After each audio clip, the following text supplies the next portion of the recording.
Hello everyone, welcome back to the channel. So in today's video, I'm going to show you how to fix your Honeywell thermostat blank screen in 2026.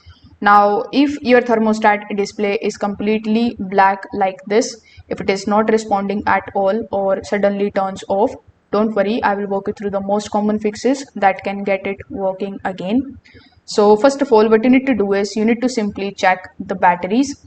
Now, many of the Honeywell thermostats uses the AA or AAA batteries, and the blank screen is often caused by the weak batteries or dead batteries.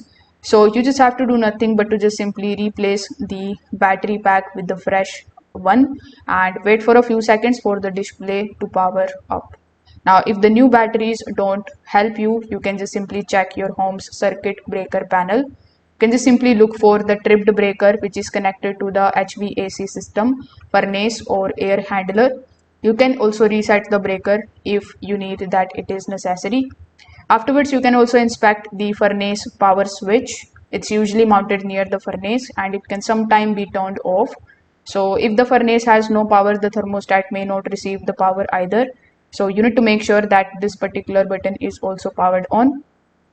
Now, if you are comfortable doing so, you can also check the HVAC control board for the blown low voltage fuse. Typically, a 3 AMP fuse replacing a damaged fuse can often bring the thermostat back to life.